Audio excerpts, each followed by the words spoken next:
The champagne flute trembled in my hand as I stood at the edge of the ballroom, watching crystal chandeliers cast fractured light across marble floors. Everything here cost more than I'd earn in a lifetime. The silk drapes pooling like liquid gold, the orchestra tucked into an alcove playing something classical I couldn't name, the guests draped in diamonds that caught the light with every calculated movement. I didn't belong here. My reflection in the towering windows confirmed it. A waitress in a borrowed black dress, hair pulled back too severely, lipstick already fading from nervous biting. I'd been serving champagne at the Regent Hotel for 6 months, invisible to people like these. That's what poverty does. It makes you a ghost, moving through spaces you're never truly meant to occupy. The tray grew heavier in my aching arms. My feet screamed inside cheap heels 2 sizes too small, borrowed from my roommate who'd promised this catering gig would pay double. I needed double. I needed triple. The eviction notice taped to my apartment door gave me 2 weeks, and my mother's medical bills kept piling up in envelopes I couldn't bear to open. More champagne. A woman dripping in emeralds snapped her fingers without looking at me. I moved forward, becoming shadow again, refilling her glass while she continued her conversation as if I didn't exist. The bubbles rose and popped, and I caught the scent. Expensive. Imported. Probably worth more per bottle than my monthly rent. That's when I felt it. The shift in the room's atmosphere, subtle as a drop in temperature. Conversations didn't stop exactly, but they softened. Heads turned toward the entrance with a mixture of curiosity and something else. Wariness, maybe. Or respect, born from fear. I glanced up despite myself. He stood in the doorway flanked by 2 men in dark suits who scanned the room with the mechanical precision of security cameras. But I barely registered them. My eyes locked on the man between them, and something in my chest constricted. He was young, couldn't be more than 30, but carried himself with the authority of someone who'd never been told no. Tailored black suit that probably cost more than my car, if I'd owned a car. Dark hair swept back, sharp jawline, and eyes that... God, even from across the room, those eyes seemed to catalog everything. Every exit, every person, every potential threat. The dangerous kind of handsome, the kind that came with warning labels. He moved into the room like he owned it. Maybe he did. And the crowd parted automatically. No one touched him. No one even came close. His guards maintained a perimeter, hands clasped in front of them, earpieces barely visible. I should have looked away, should have returned to my corner, to my invisibility. Instead, I stood frozen, tray balanced on my hip, watching him navigate the space with predatory grace. He spoke to a silver-haired man who seemed nervous despite his expensive suit, nodded to a woman who blushed and looked away, accepted a handshake that looked more like a business transaction than a greeting. Then his gaze swept the room and landed on me. The impact was physical. Those dark eyes locked onto mine across the expanse of marble and wealth, and for a heartbeat, the noise faded. The orchestra, the conversation, the clinking of crystal, all of it dissolved into the roar of my own pulse. I looked away first, heat flooding my cheeks. Stupid. So stupid to stare at someone like that. Someone so clearly out of my atmosphere. I ducked my head, gripping my tray tighter, and moved toward the kitchen doors.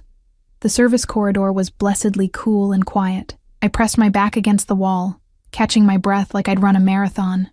My hands were shaking. Get it together, Elena, I whispered to myself. He's just a man. A rich, powerful, probably dangerous man. But still just a man. Who was I kidding? I pushed off the wall and returned to my station by the bar, where Antonio, the head server, was arranging fresh trays. You okay? He asked, eyebrow raised. You look like you've seen a ghost. Who is he? The question escaped before I could stop it. The man who just arrived, with the guards. Antonio's expression shifted, a flicker of something between respect and fear. He leaned closer, voice dropping. Dante Moretti.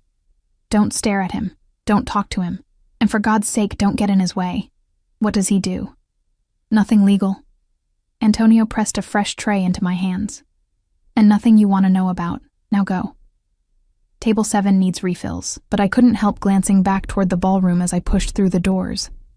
Dante Moretti stood near the far window, speaking quietly into a phone, while one guard kept watch, and the other intercepted anyone who tried to approach.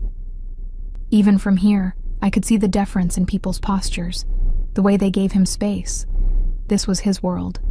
Power and danger wrapped in expensive fabric. And I was just passing through it, temporary and forgettable. I worked the next hour in my practiced invisibility, weaving between guests, replacing empty glasses, collecting abandoned plates. My feet had gone numb, which was almost a blessing. The kitchen staff was already whispering about tips, about which tables were generous and which treated them like furniture. I didn't expect tips. People like these didn't see people like me. "Miss!" The voice came from behind me, low and smooth, with an accent I couldn't quite place. Italian, maybe. I turned, expecting another guest demanding something. Instead, I found myself face to face with one of Dante Moretti's guards. Up close, he was even more intimidating, built like he could break me in half without effort, scar running through his left eyebrow, expression completely neutral. "Mr. Moretti requests a fresh scotch. Neat. Macallan 25 if available." My mouth went dry. Yes, of course. I hurried to the bar, relaying the request to the bartender who whistled low. "That's a $200 pour. Apparently he can afford it." The crystal tumbler felt absurdly heavy as I carried it on a small tray, weaving through the crowd toward where I'd last seen him. My heart hammered against my ribs. This was ridiculous. I was delivering a drink, not performing surgery. But when I found him near the terrace doors, alone for a moment, his guards stationed a respectful distance away, my breath caught again. He stood with his back partially to me, phone pressed to his ear, speaking rapid Italian. The terrace doors were open, letting in the cool April breeze that carried the scent of night-blooming jasmine. His profile was sharper than I'd realized, all angles and shadows, beautiful in a harsh, unforgiving way. I approached carefully, tray extended. "Your scotch, sir." He ended his call without goodbye, turning to face me fully. Up close, he was devastating. Dark eyes that seemed to see through skin to bone, full lips that had probably never smiled without calculation, and that presence, that overwhelming sense of controlled danger. "Thank you." He took the glass, fingers brushing mine for the briefest second. The contact sent electricity up my arm. I pulled back too quickly, nearly dropping the tray. His lips quirked. Barely. "Careful." "Sorry, I swallowed hard. "Is there anything else you need?" Those eyes studied me with an intensity that made me want to squirm, or run, or maybe step closer. I couldn't tell. "Your name?" It wasn't a question. "Elena." My voice came out smaller than I intended. "Elena Russo." "Elena." He repeated it like he was testing how it felt in his mouth. Then he raised the glass slightly. "This is excellent scotch, Elena. Thank you." I nodded, unable to form words, and turned to leave. "Elena." I froze, turned back. He was watching me with an expression I couldn't read. "Be careful walking home tonight. This neighborhood isn't as safe as it looks." Before I could respond, one of his guards appeared at his elbow, murmuring something urgent. Dante's expression hardened, all traces of whatever softness I'd imagined vanishing. He nodded once, set down the untouched scotch, and strode toward the exit with his security flanking him. I stood there, tray clutched to my chest, watching him disappear through the grand doors. The rest of the night passed in a blur. I served drinks, cleared plates, smiled until my face hurt. But my mind kept circling back to those few seconds on the terrace. The way he'd said my name, the warning about walking home. Had he been threatening me? Protecting me? Both? By the time the last guest departed and the cleaning crew arrived, it was past midnight. Antonio distributed tips. Mine was pathetically small, barely enough to cover bus fare for the week, and sent us home. The April night had turned cold. I wrapped my thin cardigan tighter as I walked toward the bus stop 6 blocks away, heels clicking against pavement, every shadow suddenly suspicious.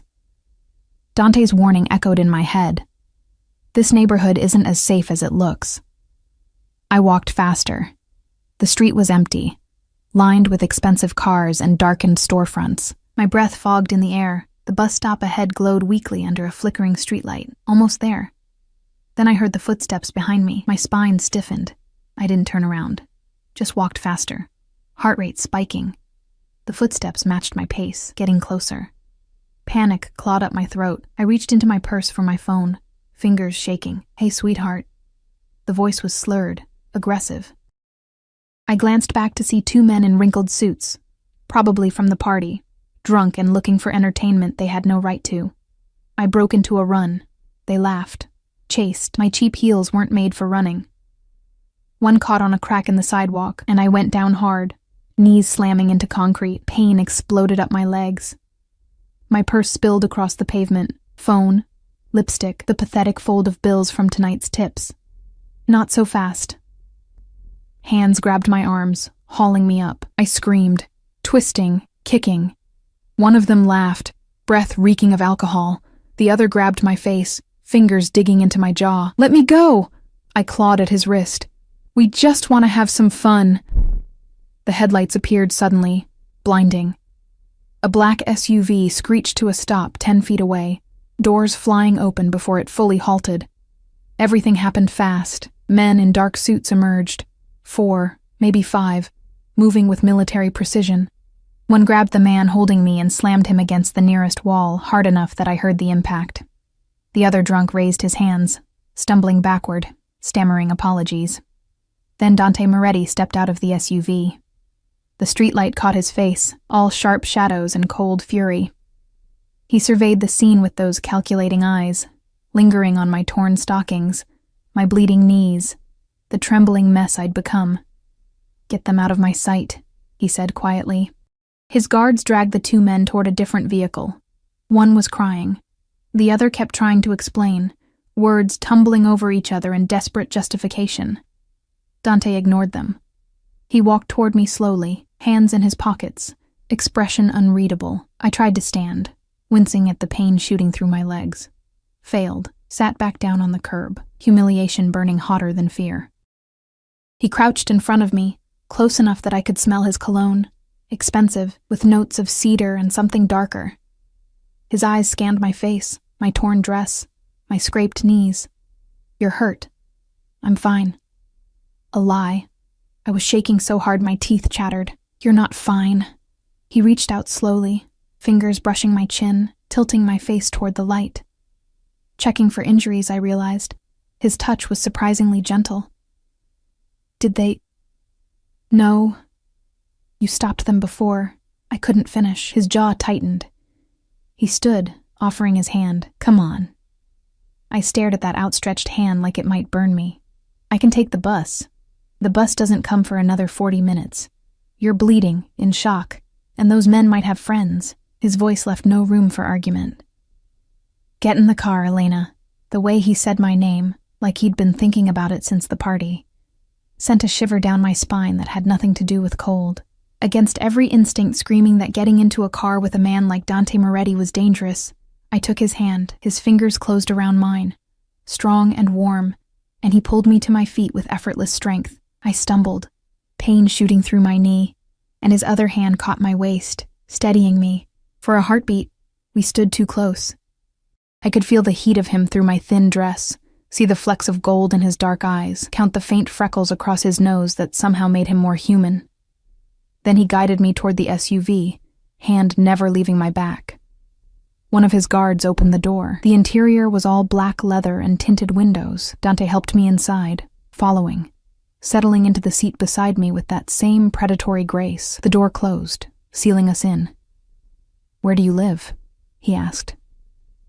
I gave him my address, the rundown apartment building in a neighborhood that made this one look like paradise.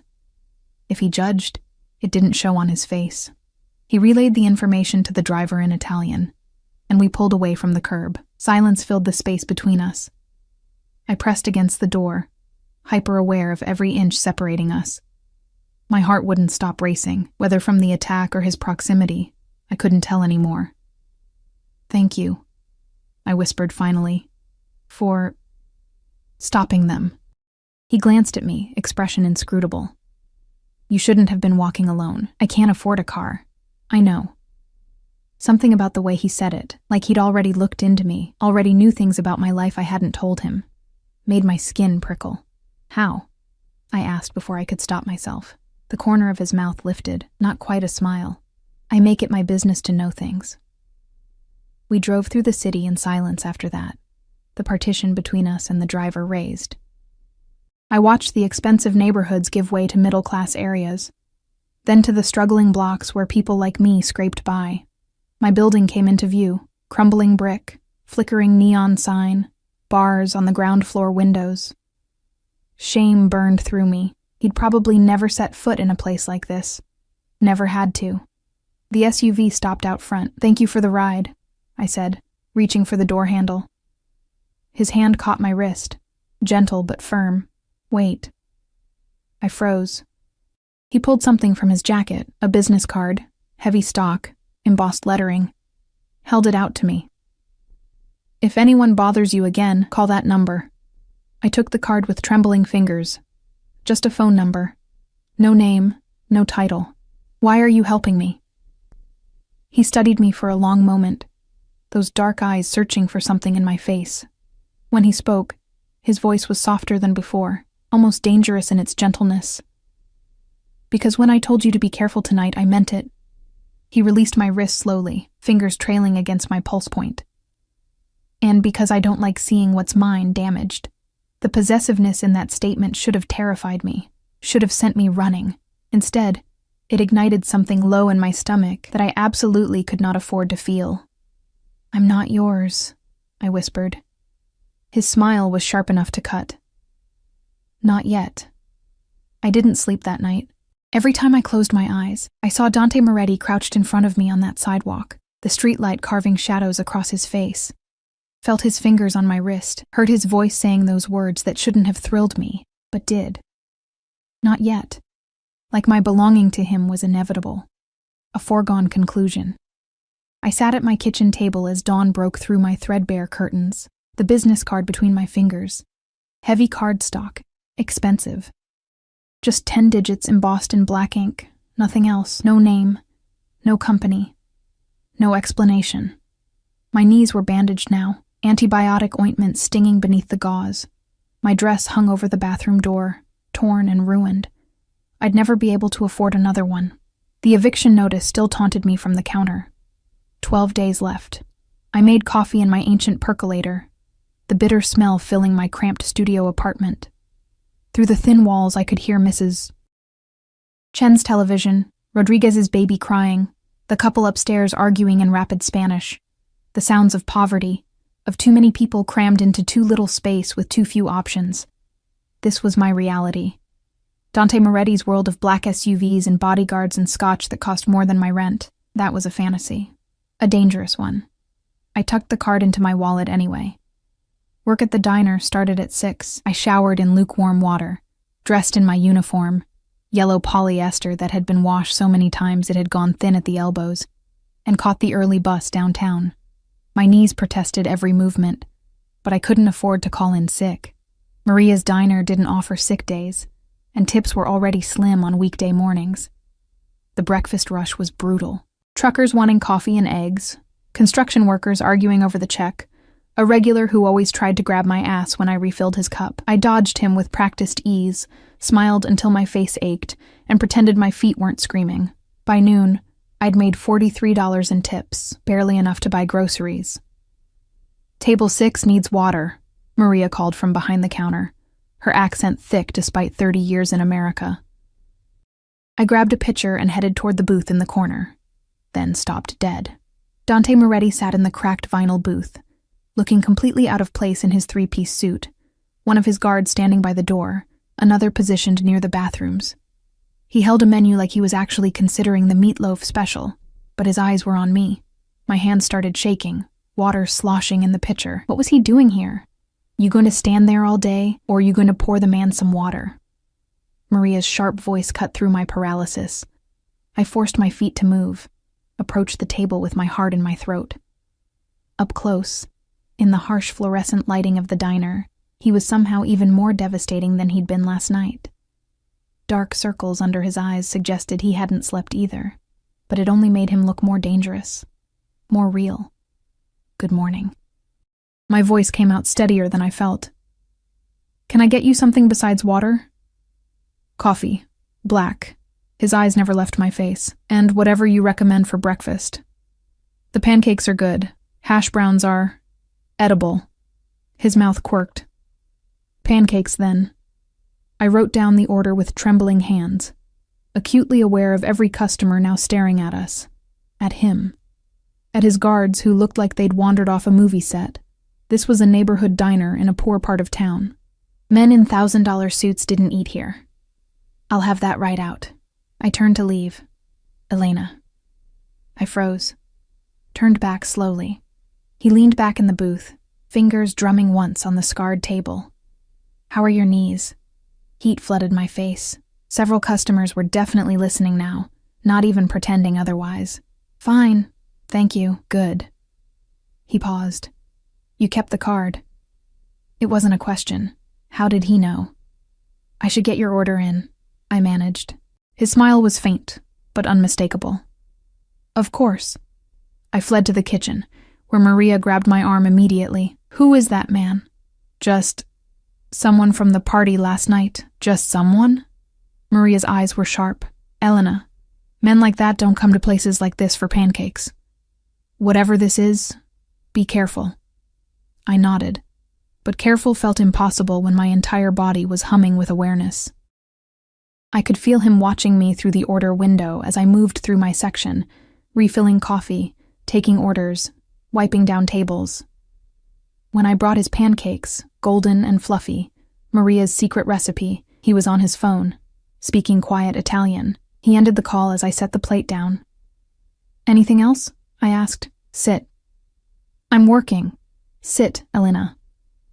Not a request. A command, delivered in that soft voice that somehow demanded obedience.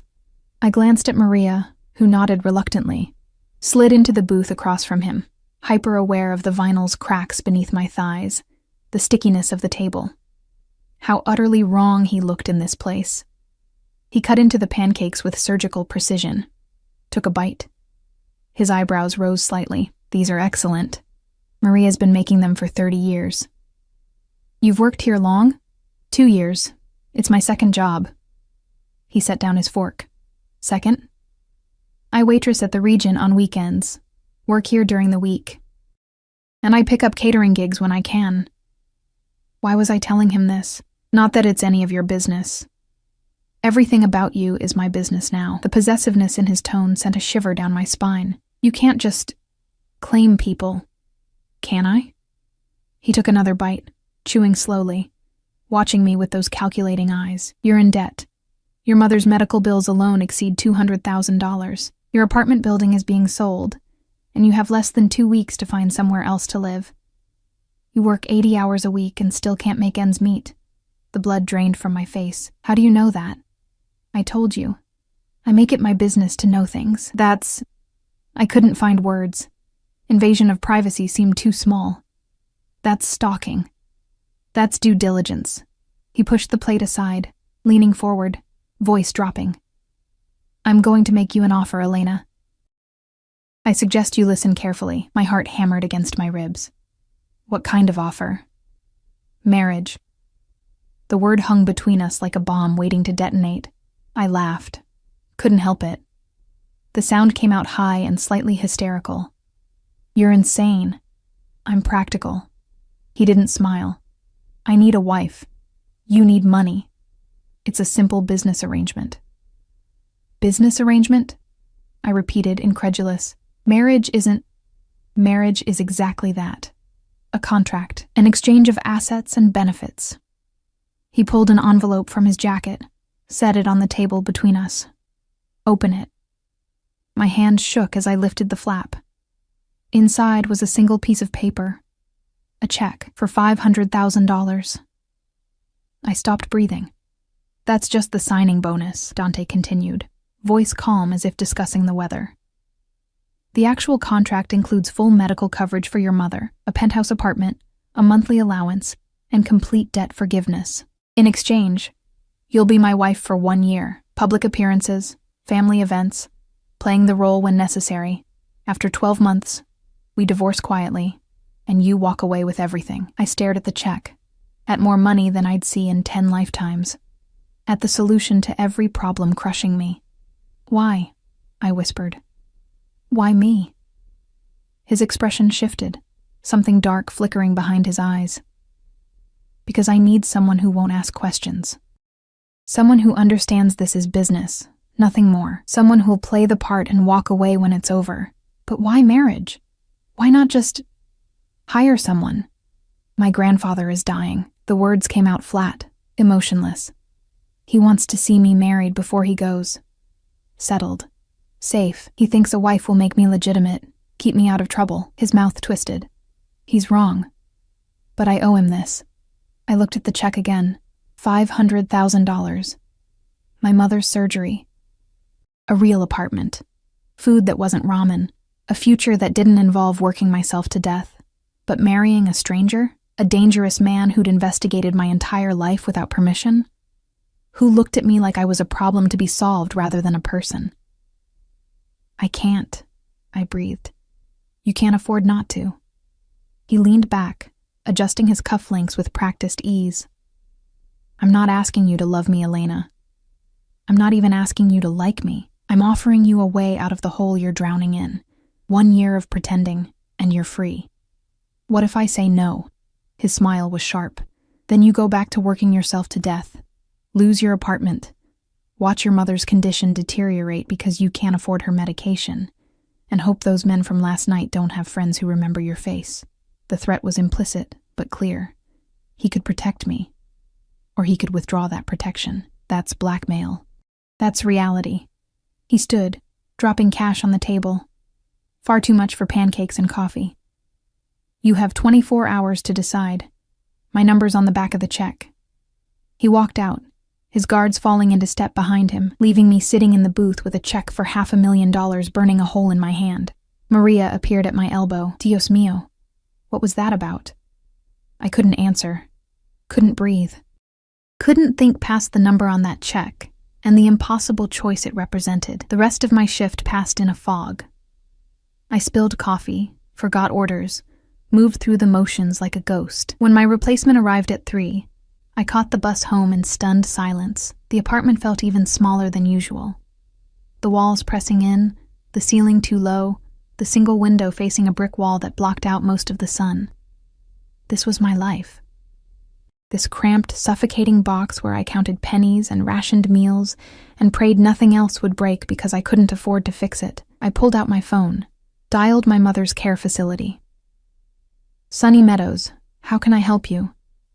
"This is Elena Russo. I'm calling about my mother, Catherine Russo." "1 moment, please." The hold music was aggressively cheerful. I paced my tiny kitchen, 3 steps in each direction. "Ms. Russo?" The administrator's voice was professionally sympathetic. "I'm glad you called. We need to discuss your mother's account. You're currently 3 months behind on payments and—" "I know. I'm working on it. I understand. But we may need to transition her to the state facility if we can't resolve this soon. She requires specialized care that—" "How much?" I interrupted. "How much to get current and cover the next 6 months?" A pause. "Approximately $68,000. I looked at the check on my counter, at the solution to everything, at the price tag attached to it. "I'll have it by the end of the week," I heard myself say. After I hung up, I sat at my kitchen table and stared at Dante's check until the numbers blurred. 1 year. Just 1 year of pretending to be someone's wife. Someone I didn't know. Someone dangerous. But my mother would get the care she needed. I'd have a roof over my head. Food. Safety. I picked up my phone again, flipped the check over. His number was written in bold, precise handwriting. My finger hovered over the call button. This is insane, I thought. This is the worst idea you've ever had. But what choice did I really have? I pressed call. He answered on the first ring. "I was wondering how long you'd wait. I have conditions," I said, surprised by the steadiness in my voice. "I'm listening. This is business. Nothing more. We have separate bedrooms. You don't touch me unless it's for appearances. And after a year, I walk away clean. No strings, no complications." Agreed. And I want it in writing. A real contract. Legal. My lawyer will have it ready by tomorrow. A pause. Does this mean you're accepting? I closed my eyes, thought of my mother's face, the eviction notice, the endless cycle of poverty I'd been trapped in since birth. Yes, I whispered, I accept. Good. Satisfaction colored his voice. A car will pick you up tomorrow at 6. Bring whatever you want to keep. Everything else will be provided. Tomorrow? Panic spiked through me. That's too fast. We don't have time to waste. The wedding is in 3 days. 3 days? My voice came out strangled. You can't plan a wedding in 3 days. I can plan anything in 3 days. His tone was final. 6 o'clock, Elena. Don't be late. He hung up.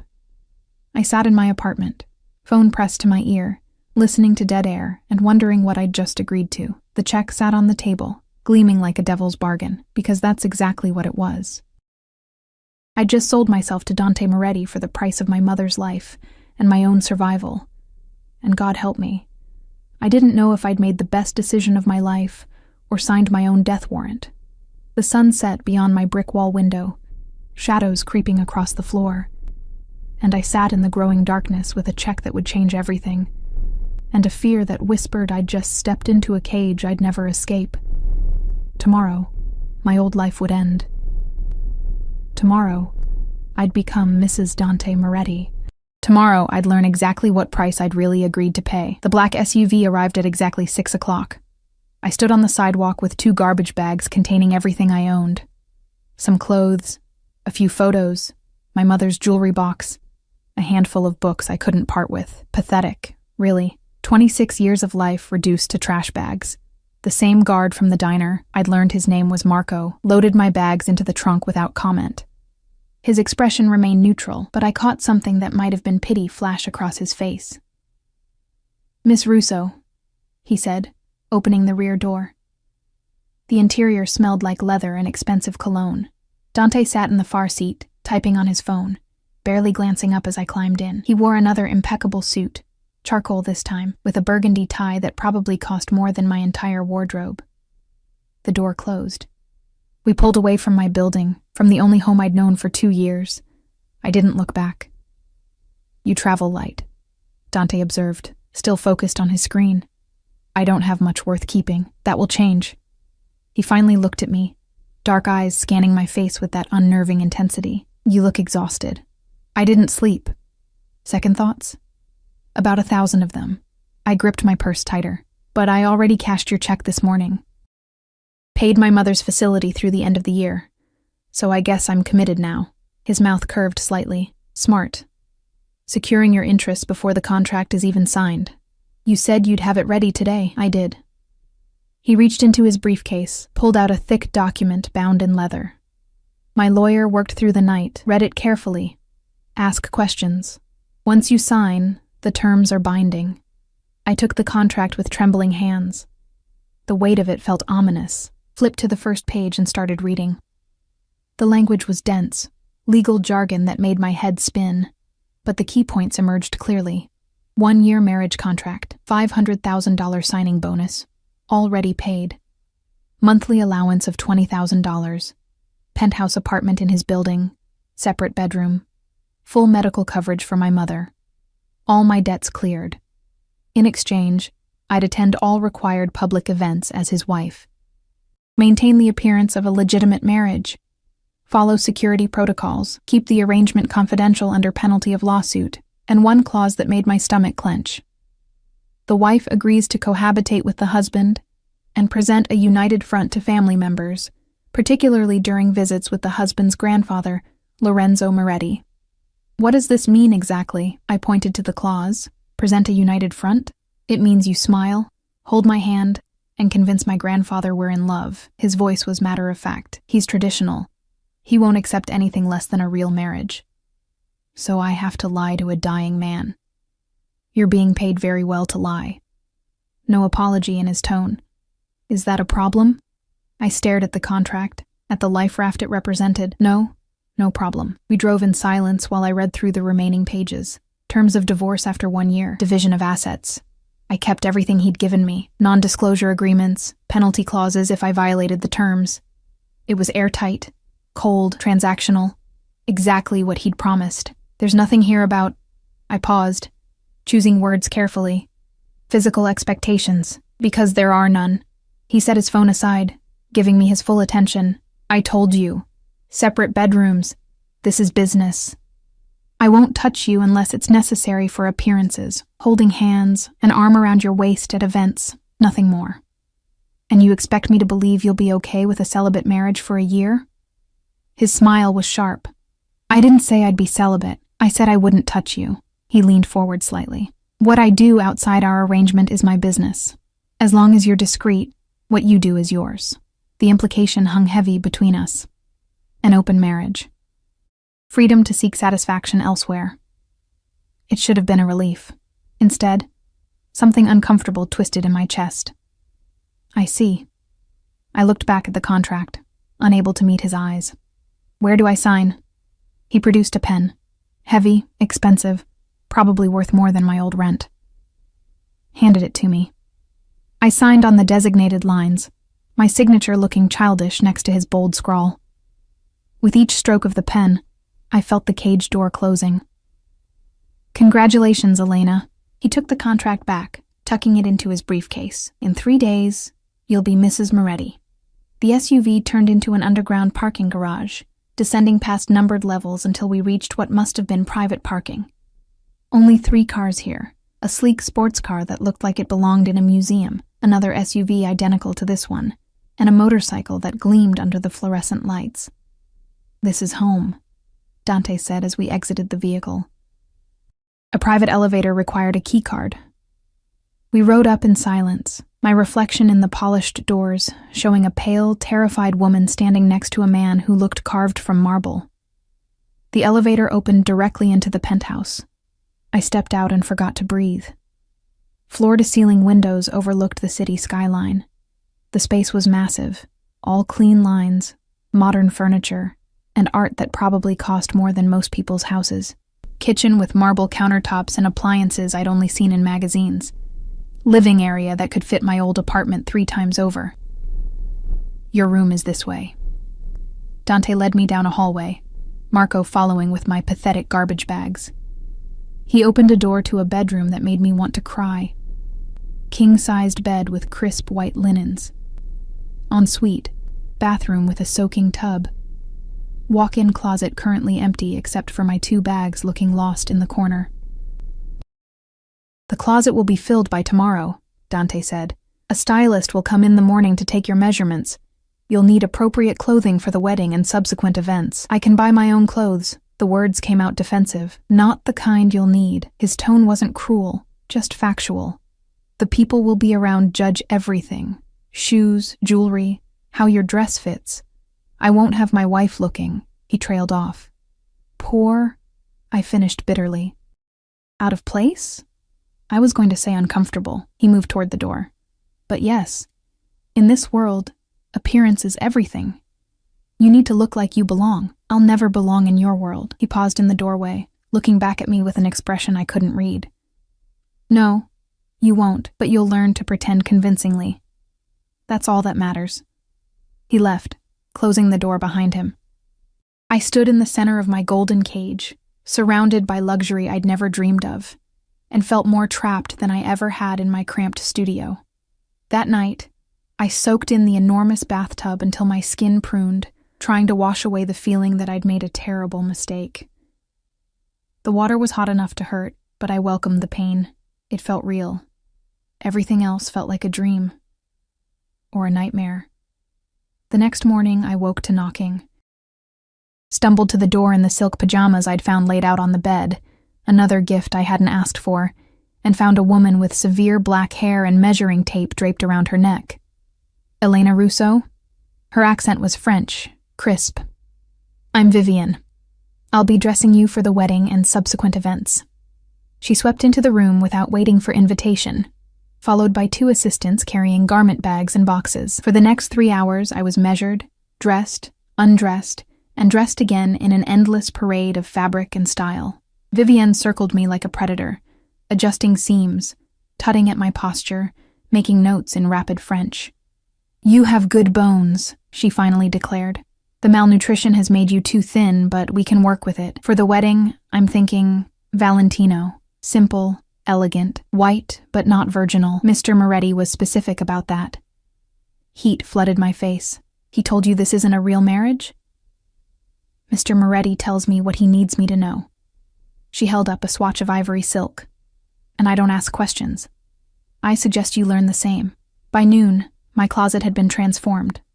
Dresses, suits, shoes, jewelry, everything coordinated, everything perfect, everything designed to turn me into someone I wasn't. I stood in front of the full-length mirror in a fitted black dress Vivienne insisted was essential for dinners, and barely recognized myself. The dress hugged curves I'd forgotten I had. The fabric expensive enough that it felt like butter against my skin. Better, Vivienne said with satisfaction. You'll do. After she left, I explored the penthouse. Dante was gone. Marco mentioned something about business, so I had the space to myself. His bedroom door was closed, and I didn't dare open it, some boundaries I wasn't ready to cross. The kitchen was fully stocked with food I'd only ever seen in cooking shows. I made myself a sandwich, feeling guilty for using the expensive bread, then ate it standing by the windows, watching the city sprawl below. From up here, everything looked small, manageable. The problems that had crushed me felt distant, like they belonged to someone else. Maybe they did now. Maybe Elena Russo, the waitress who worked 2 jobs and couldn't pay her bills, had died the moment I signed that contract. The thought should have been liberating. Instead, it felt like grief. Dante returned that evening while I was curled on the couch, trying to read one of the books from the built-in shelves. I heard the elevator, the quiet conversation with Marco, then his footsteps approaching. He'd loosened his tie, top button undone, looking more human than I'd seen him. Almost vulnerable, if someone like him could be vulnerable. How was your day? He asked, pouring himself scotch from the bar. Surreal. Your stylist is terrifying. Vivienne is the best. He took a sip, studying me. She didn't upset you, did she? No more than this entire situation already has. He moved to the chair across from me, settling into it with that controlled grace. You'll adjust. Will I? I closed the book. Will I adjust to living in a stranger's apartment, pretending to be his wife, lying to everyone about what this really is? You'll adjust because you're smart and adaptable. He swirled the scotch in his glass, and because the alternative is much worse. That's not comforting. I'm not here to comfort you, but something in his expression softened slightly. I'm here to offer you a business arrangement. You accepted. Now we both fulfill our ends of the bargain. And after a year, what happens to me then? You disappear with your money and your freedom. Start over somewhere new. Live the life you've always wanted. He stood, finishing his drink. Isn't that what you signed up for? I signed up for survival. There's a difference. He paused by my chair, looking down at me with those dark, unreadable eyes. In my world, Elena, survival is the only thing that matters. Everything else is luxury. He left me alone with my book and my thoughts. That night, lying in my enormous bed, I heard him moving around in his room. The muffled sound of his voice on the phone, speaking Italian, water running in his bathroom, then silence. I stared at the ceiling, counting the hours until I'd become his wife. 72 hours had become 48, then 24. The wedding day arrived with merciless speed. I woke to Vivienne and her team invading my room at dawn. Hair, makeup, dress. I was transformed piece by piece into someone worthy of standing beside Dante Moretti. The wedding dress was stunning, simple ivory silk that fell like water, elegant without being ostentatious. Beautiful, Vivienne declared, stepping back to admire her work. I looked in the mirror and saw a stranger. Someone polished and perfect and utterly false. The wedding was small, just immediate family, Dante had said. His grandfather Lorenzo, a handful of cousins, his mother, no friends, no one who knew the truth. We married in the penthouse, a judge officiating, afternoon sun streaming through the windows. I spoke my vows in a voice that didn't shake, slipped the ring onto Dante's finger with steady hands, and let him kiss me for the first time. His lips were soft, the kiss chaste and brief, meant for the audience of his family. But even that brief contact sent electricity through me that I absolutely could not afford to feel. When he pulled back, his eyes held mine for a fraction too long. Something flickered there. Surprise, maybe, or recognition of the same unwanted spark. Then it was gone, and he turned to accept congratulations from his grandfather. Lorenzo Moretti was exactly as I'd imagined. Elderly, sharp-eyed despite his illness, watching me with open calculation. When he took my hand, his grip was surprisingly strong. "Welcome to the family, Elena." His English was thickly accented. "My grandson has made a good choice," I smiled, playing the role. "Thank you, I'm honored to be part of it. You'll make him happy, yes? Keep him safe?" The weight of his expectation pressed down on me. This was why Dante needed me, to ease this man's worry, to give him peace before he died. "I'll do my best," I promised, and felt the lie settle into my bones. The reception was elegant and brief. Champagne I couldn't taste, food I couldn't eat, conversation I barely followed. Dante stayed close, hand at the small of my back, playing the attentive husband with practiced ease. "You're doing well," he murmured during a lull, lips close to my ear. "My mother is convinced we're in love. I'm a good actress when I need to be. I'm counting on it." His hand tightened slightly on my waist, possessive. "We have one more performance tonight. Family dinner at my grandfather's estate, then you're free until the next event." Free, the word tasted bitter. "In my golden cage, better than your old one," he countered. He wasn't wrong. The dinner was endless. Lorenzo's estate was massive, old money dripping from every surface. The dining room table could seat 20, crystal chandeliers overhead, paintings that probably belonged in museums. I sat beside Dante, his wife now legally and publicly, and played my part. Laughed at appropriate moments, answered questions about our courtship, with the story we'd rehearsed, accepted congratulations from cousins whose names I'd already forgotten. Dante's hand found mine under the table, lacing our fingers together. For show, I told myself, just for show. But his thumb traced circles on my palm, and I couldn't tell if he was even aware he was doing it. When we finally left, it was past midnight. I collapsed into the SUV, exhausted in ways I'd never been. "You did well tonight," Dante said as we drove home. Home. When had I started thinking of his penthouse as home? I survived it. That's all that's required. He loosened his tie, looking as tired as I felt. "The hard part is over. From here, it's just maintaining appearances." "Just?" I laughed, brittle. "I just married a man I don't know, lied to his dying grandfather, pretended to be in love for an audience who'll judge my every move. Nothing about this is just anything." He looked at me then, really looked, and for the first time I saw something crack in his controlled facade. "I know this isn't what you wanted, Elena. I know I'm asking you to sacrifice more than money can repay, but I needed this. My grandfather needed this, and you needed survival." I finished quietly. "I know." We rode the rest of the way in silence. Back at the penthouse, I retreated to my room immediately, desperate to shed the dress, the makeup, the performance. But my hands fumbled with the hidden zipper, exhaustion and stress making me clumsy. A knock on my door. "Elena?" I opened it to find Dante still in his tuxedo pants and unbuttoned shirt, looking disheveled and somehow more dangerous for it.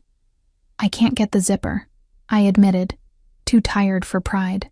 He stepped into my room without asking permission, moving behind me. His fingers found the zipper, sliding it down with agonizing slowness. The silk parted, revealing my bare back, and I felt his breath catch, the air between us charged with something I didn't want to name. "There," he said, voice rougher than usual, but he didn't step back.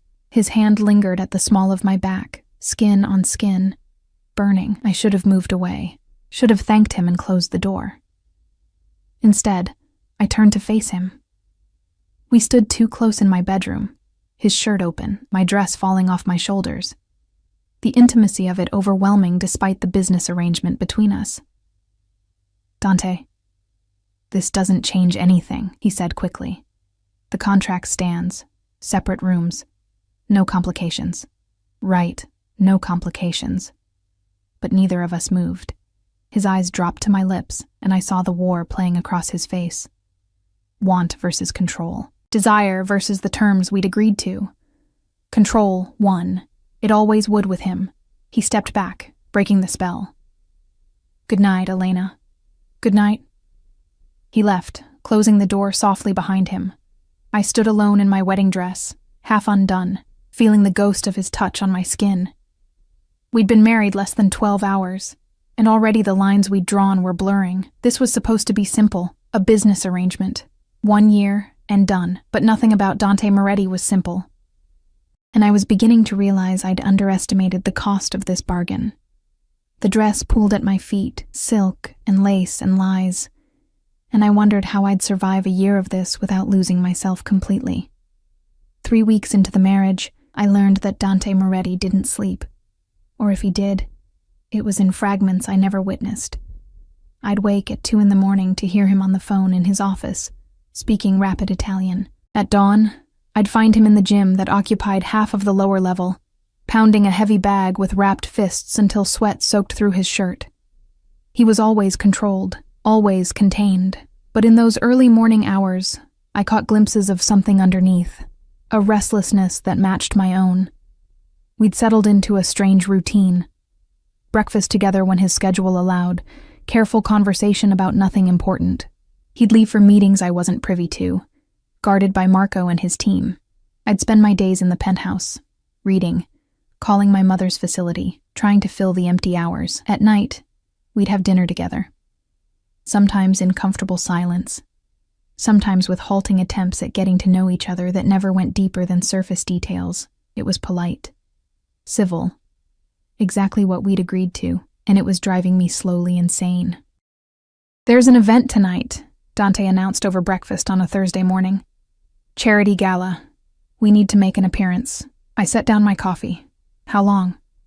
2 hours, 3 at most." He scrolled through his phone, not looking at me. "Vivian left a dress in your closet. The car leaves at 7. "Okay." He glanced up then, something flickering across his face. "You don't ask questions anymore. Would it matter if I did?" "Probably not." But he set his phone aside, giving me his full attention. "Does that bother you?" I considered lying, decided on truth. "Everything about this bothers me, but I signed a contract. I'll fulfill my end." His jaw tightened. "You don't have to sound like a prisoner, don't I?" The words came out sharper than intended. "I live in a beautiful cage, Dante. The bars are just harder to see." Before he could respond, his phone rang. He glanced at the screen, and whatever he saw there made his expression harden. "I have to take this." He stood, already moving toward his office. 7 o'clock, Elena. Don't be late." The door closed behind him with quiet finality. I sat alone in the pristine kitchen, surrounded by luxury I'd never wanted, and felt the walls closing in. The gala was exactly as I'd expected. Glittering people in expensive clothes, champagne flowing like water, orchestra playing something classical while couples danced. We arrived fashionably late, Dante's hand firm at my back as we navigated the crowd. I wore the dress Vivian had chosen, emerald silk that made my skin glow and my eyes look greener, diamonds at my throat, on loan, Dante had said, and heels that made me tall enough to almost meet his eyes. We looked perfect together. The cameras certainly thought so, flashing as we posed at the entrance. "Smile," Dante murmured against my ear. "You're supposed to be happy." I smiled until my face hurt. Inside, we were immediately swarmed, business associates wanting to congratulate Dante on his marriage. Women who air-kissed my cheeks while their eyes catalogued every detail of my appearance. Men who shook Dante's hand while their gazes lingered on me too long. Dante noticed. His hand tightened on my waist, pulling me closer. A clear signal of ownership. "Quite the trophy you've acquired, Moretti," one silver-haired man said with an oily smile. "My wife," Dante corrected, voice dropping to something dangerous, "is not a trophy." The man paled and excused himself quickly. I should have been grateful for the defense. Instead, I felt like an object they were arguing over ownership of. "I need air," I whispered. Dante studied my face, seeing something there that made him nod. "The terrace. 5 minutes." I escaped through the French doors onto a stone terrace overlooking manicured gardens. The night air was cool, carrying the scent of jasmine and money. I gripped the railing, breathing deeply, trying to remember why I'd agreed to this. $500,000, my mother's care, survival. Worth it. It had to be worth it. Beautiful night. The voice came from behind me, masculine, smooth, unfamiliar. I turned to find a man in his 40s, expensive suit, smile that didn't reach his eyes. Yes, it is. I moved to go back inside. He stepped into my path. We haven't been introduced. Marcus Delacroix. He extended his hand. I didn't take it. Elena Moretti. Ah, yes. The new Mrs. Moretti. His gaze traveled over me, assessing. Dante certainly has excellent taste.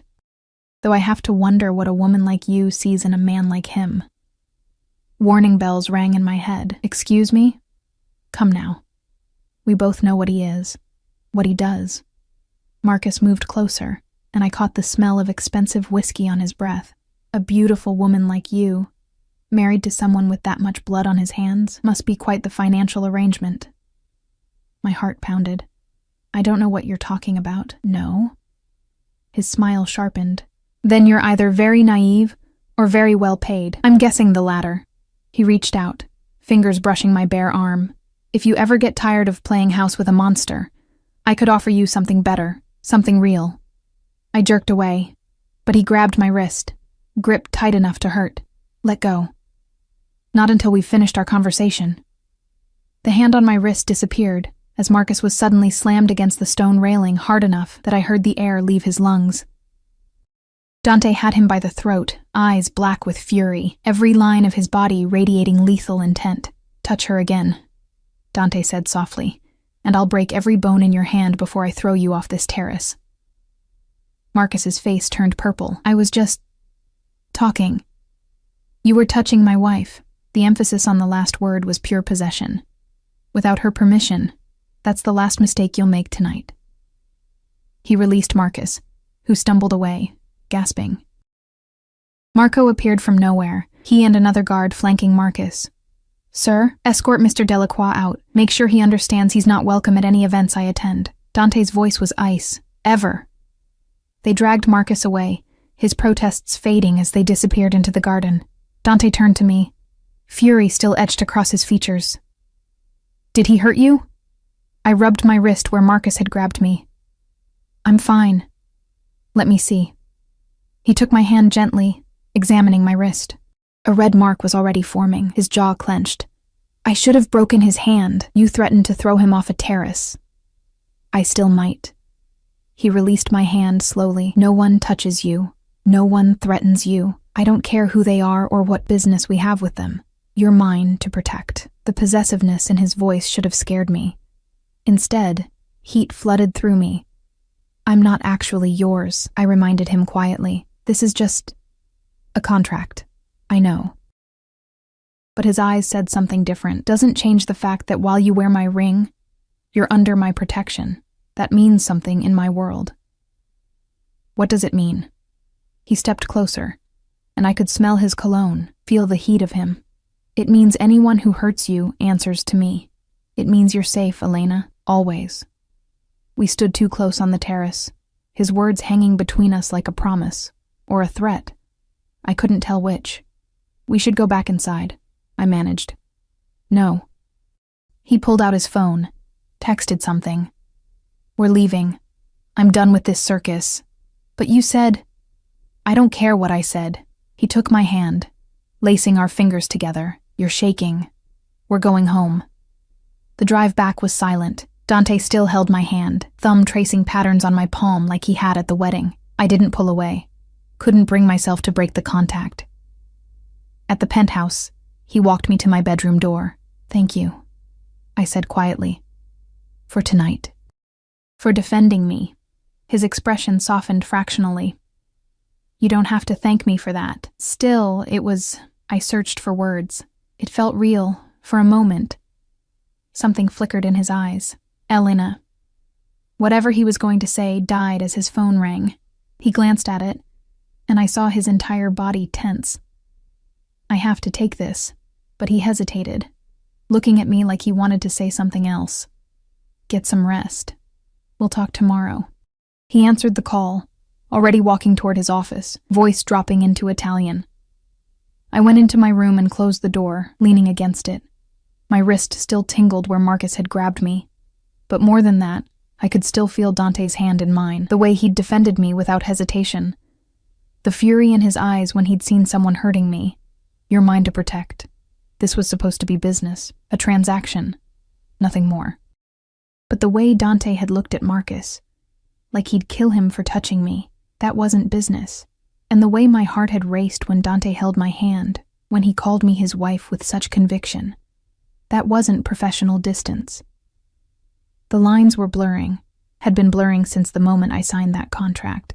I changed into pajamas and climbed into bed, but sleep wouldn't come. Through the walls, I could hear Dante's voice, sharp and angry, an argument in Italian that went on for over an hour. When silence finally fell, I heard his footsteps in the hallway. They paused outside my door. I held my breath, waiting. The footsteps moved on. His door closed. I released the breath I'd been holding and stared at the ceiling, counting the days until this arrangement ended. 297 days left. It felt like both forever, and not nearly enough time. The shift happened gradually, then all at once. 2 months into our marriage, Dante started coming home earlier. Started asking about my day like he genuinely cared about the answer. Started leaving his office door open while he worked. A silent invitation I was too afraid to accept. 3 months in, he insisted I join him for breakfast every morning. No phones, no distractions. Just coffee and conversation that had started feeling less like obligation and more like something else. 4 months in, I realized I was in trouble. It was a Thursday evening. Dante had been gone for 3 days on business he wouldn't discuss, protected by Marco and a team of men I'd learned not to ask about. I'd spent those days rattling around the penthouse, hating how empty it felt without him. When the elevator opened and he walked in, exhausted and rumpled in a way I'd never seen, relief flooded through me so intensely it scared me. "You're back," I said from the couch, trying to sound casual. He stopped, taking me in like he'd forgotten what I looked like. "I'm back. There's leftovers in the kitchen. I made pasta. I'd been cooking more lately, needing something to do with my hands. If you're hungry." Something softened in his expression. "You cooked for me?" "I cooked because I was bored. You can have some if you want." But we both knew that was a lie. He disappeared into his room to change. When he emerged in sweatpants and a t-shirt, the most casual I'd ever seen him, he headed straight for the kitchen. I followed, watching as he heated the pasta and ate standing at the counter. "It's good," he said after the first bite. "Really good. My mother's recipe." I leaned against the doorframe. "She used to make it every Sunday. How is she?" "Better. The new medication is helping. Thanks to him," I didn't add. Thanks to money I'd never have had without this arrangement. He finished eating, rinsed his plate, then turned to face me. "I missed this. Pasta. Home."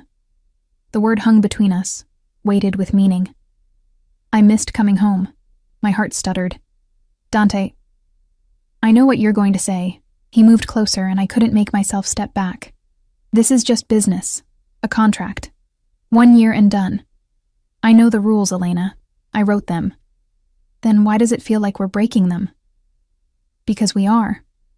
He reached up, tucking a strand of hair behind my ear. The gesture was so gentle, so intimate, that my breath caught. "I'm breaking them. Every day.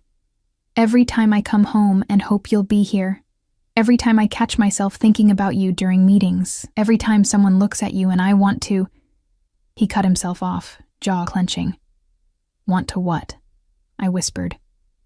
"Hurt them. For daring to look at what's mine." His hand cupped my face, thumb brushing my cheekbone. "And before you remind me again that you're not actually mine, I know this isn't real, but God help me, Elena, it's starting to feel real. I should have pulled away. Should have reminded him of the contract, the arrangement, the inevitable end. Instead, I leaned into his touch. "I'm scared," I admitted. "Of me?" "Of this. Of forgetting it's temporary." I forced myself to meet his eyes. "Of what happens when the year ends and I have to walk away from From what? From you, I didn't say, couldn't say. Because saying it out loud would make it true, and I wasn't ready for that truth. His phone buzzed, shattering the moment. He glanced at it, and whatever he saw there made his expression shudder. I have to go out, he said, stepping back. The distance between us suddenly felt like miles. Don't wait up. He was gone before I could respond. Marco and 2 guards materializing from wherever they waited, the elevator doors closing on whatever moment we'd almost had. I stood alone in the kitchen, touching my face where his hand had been, and wondered when I'd stop pretending this was just business. The truth was, I'd been lying to myself for months. I was falling for my husband, my temporary, contracted business arrangement husband, and I had no idea what to do about it. The call came at 3 a.m. I jerked awake to my phone buzzing insistently on the nightstand. Unknown number. My heart lurched. Calls at 3 a.m. were never good news. Hello? Mrs. Moretti? The voice was professional, female, urgent. This is Mercy General Hospital. Your husband was brought in 20 minutes ago. You should come immediately. The world tilted. What happened? Is he... The doctor will explain when you arrive. 5th floor, trauma unit. She hung up. I was out of bed and dressed in seconds, my hands shaking so badly I could barely tie my shoes. Marco met me at the elevator. He must have been called too, his face grim. What happened? I demanded. Ambush. 3 cars. 12 men. His voice was flat, professional. Mr. Moretti took 2 bullets. He's in surgery. The words didn't make sense, couldn't make sense. Dante with his control and his guards and his careful planning. How could someone hurt him? Who? The word came out broken. We're handling it. The hospital was stark white and antiseptic. A nurse directed us to a private waiting room where Dante's mother already sat, rosary clutched in trembling hands. She looked up when I entered, face streaked with tears. Elena. She stood, pulling me into an embrace I hadn't expected.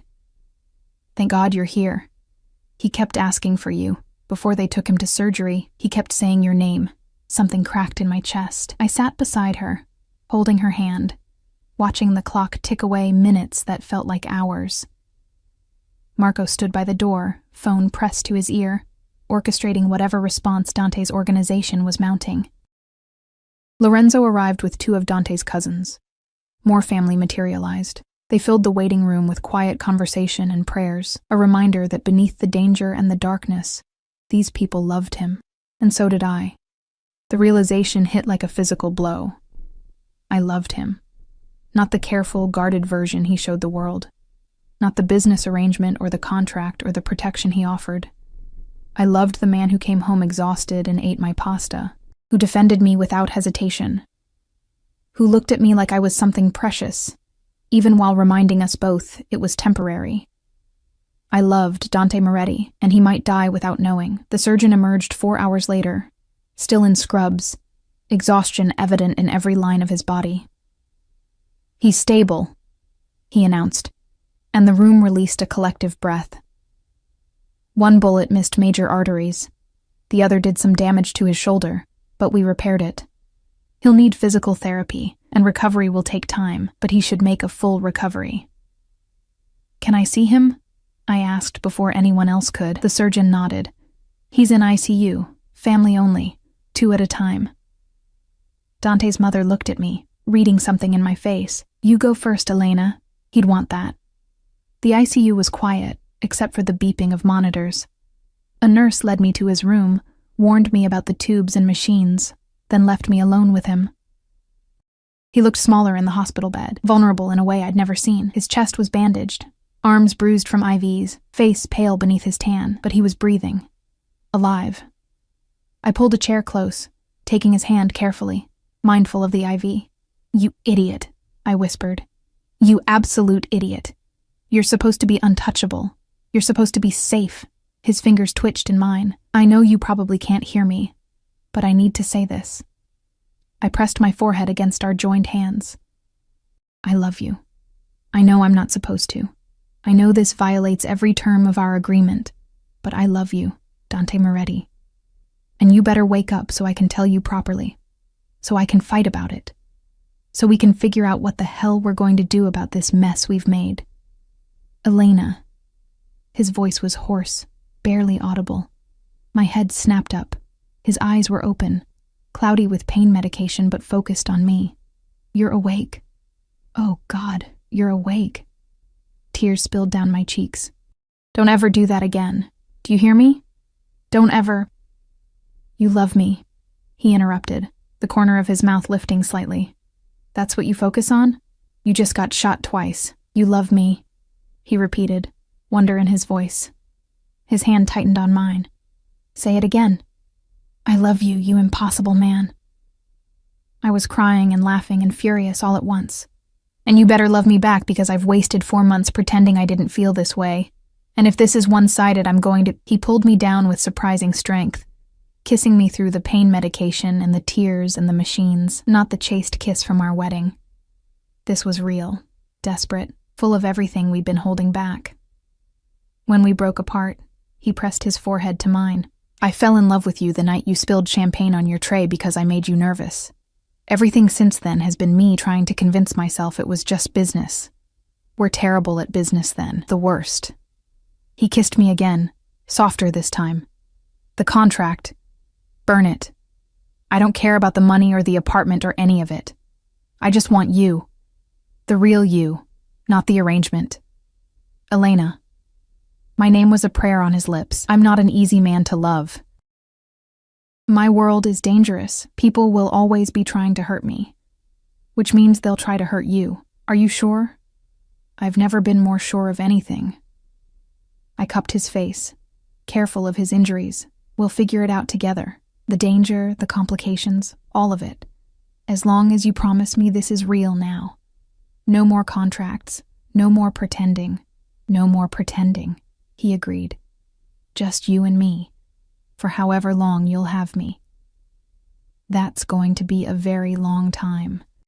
I kissed him again, tasting salt from my tears. You're stuck with me now, Mr. Moretti. Best contract I ever signed. Recovery took months. Dante was a terrible patient, impatient with physical therapy, frustrated by his limitations, pushing himself too hard too fast. I learned to be stern with him, to hide his work phone when he needed rest, to threaten him with his mother when he wouldn't listen to doctors. We also learned each other, really learned each other, without the walls we'd built. He told me about his childhood, about losing his father young, about the weight of the family business he'd inherited. I told him about my mother's illness, about the poverty that had shaped me, about dreams I'd given up before I met him. We fought.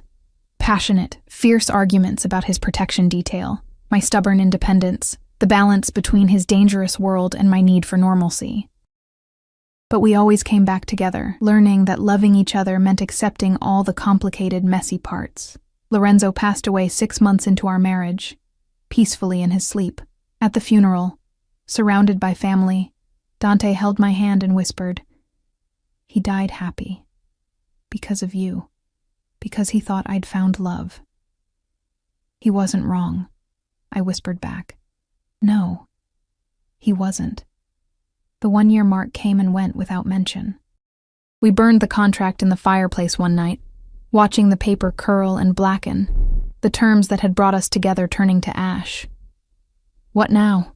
I asked, curled against his side on the couch. Now we start over, a real marriage, real vows. He tilted my face up. Marry me again, Elena, not for business or contracts or convenience. Marry me because you love me, because I love you, because I can't imagine my life without you. We're already married. Not really. Not in any way that counts. He pulled out a ring, not the one from our contract wedding, but something new, a single diamond, simple and perfect. Marry me for real this time. Say yes because you want forever, not just a year. I looked at the ring, at his face, at the future stretching ahead of us, complicated and dangerous and beautiful. Yes, I said. Yes to forever. Yes to real. Yes to all of it.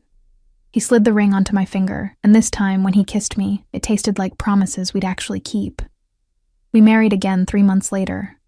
Small ceremony, just close family, in the garden of Lorenzo's estate. I wore white, virginal this time, Vivian had said with a knowing smile. And Dante couldn't stop staring at me like I was something miraculous. When we said our vows, there were no lies, no performance. Just two people who'd found each other in the strangest way possible and decided to choose each other every day after. "I love you," he said when the priest pronounced us married. "My wife, my Elena. Mine. Yours," I agreed, "and you're mine. Forever."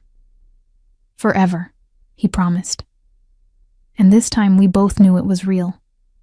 The contract had brought us together, but love, messy, complicated, impossible love, that's what made us stay. Years later, standing in the same penthouse where our arrangement had begun, I'd sometimes pull out the old contract from the safe where Dante had saved it, a reminder of where we'd started. "Regretting it yet?" he'd ask, wrapping his arms around me from behind. "Never," I'd say, turning in his embrace. "Best business decision I ever made. Worst contract I ever wrote. Best husband I ever had. I'm your only husband. Exactly."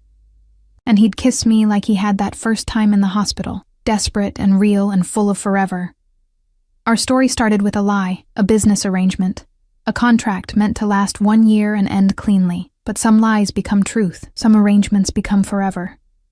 And some contracts lead to the kind of love that rewrites all the rules. We'd found our ending, or rather, our beginning, and it was real.